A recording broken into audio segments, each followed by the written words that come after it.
আপনার পরিবারে ঘরে যাই বিচার করার জন্য বাহির থেকে কাউকে আনবেন না, কারণ বাহিরের মানুষ যখন ঢুকে যাবে তখন সেটা আর পরিবার হিসেবে গণ্য হবে না। একটু কথা বলি, বাহিরের মানুষ একবার ঢুকে গেলে সেখানে আর মান সম্মান নিয়ে তার সামনে মাথা উঁচু করে দাঁড়িয়ে কথা বলার সুযোগ। আসুন ইসলামের চোখে বিষয়টা একটু বোঝার চেষ্টা করি যে সমাধান কত সুন্দর যদি মেনে নেওয়া যায় মন থেকে। বলি সুবহানাল্লাহ। শাশুড়ি আর বউ, শাশুড়ি আর একজন বউ সবচাইতে বেশি ভালোবাসে তার স্বামীকে, নিজে না খেয়ে রেখে দেয় স্বামীর জন্য।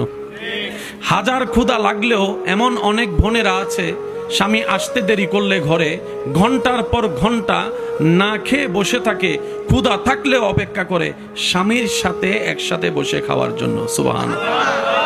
সারাদিনের কষ্ট ভুলে যেতে রাজি, স্বামী যদি মায়া করে একটু মাথায় হাত বুলাই দেয়। একটু আওয়াজ দিয়ে বলুন ঠিক কিনা? স্বামী যদি হালাল ইনকাম থেকে 2টা টাকার চকলেটও আনে, অনেক এমন ভালো বউরা আছেন যারা সেখানে স্বর্ণ পাওয়ার চাইতে বেশি খুশি হয়ে যায়, কারণ তার কাছে চকলেট মুখ্য বিষয় নয়, তার স্বামী তার জন্য একটা উপহার এনেছে, এটাই তার জন্য সবচাইতে বড় কথা। বলেন ঠিক কিনা? এবার একটু খেয়াল করবেন, আমার বোন যেই স্বামীকে সবচাইতে বেশি ভালোবাসে, আমার বোন চায় দুনিয়াতেও সাথে থাকতে, জান্নাতেও ওই স্বামীর সাথে থাকতে। এবার বলেন, আমার বোনের স্বামী, ওনার জান্নাত কার পায়ের নিচে? শাশুড়ির পায়ের নিচে। বোনের স্বামীর জান্নাত কার পায়ের নিচে? শাশুড়ির পায়ের নিচে। এবার আমার বোন যদি চিন্তা করে আমার যে স্বামী আমার মাতার তাজ, ওই স্বামীর জান্নাত তার মা অর্থাৎ আমার শাশুড়ির পায়ের নিচে। সুবহানাল্লাহ। এবার শাশুড়ির দাদি নানির সবচেয়ে প্রিয় সম্পদ হচ্ছে নাতি নাতনি। কথা বলেন ঠিক কিনা? সারাটা জীবন দিন রাত কাটিয়ে ফেলতে পারে নাতি নাতনির সাথে খেলা করে, সেই নাতি নাতনির জান্নাত হচ্ছে ছেলের বউয়ের পায়ের নিচে। একটু বোঝার চেষ্টা করবেন,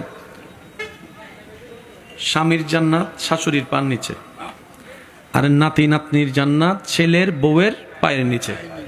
শাশুড়িরা চিন্তা করবে এটা আমার বউ নয়, শুধু ছেলের বউ নয়, আমার নাতি নাতনির জান্নাত। সুবহানাল্লাহ। আমার বোন চিন্তা করবে এটা শুধু আমার শাশুড়ি নয়, আমার স্বামীর জান্নাত। বলেন না সুবহানাল্লাহ।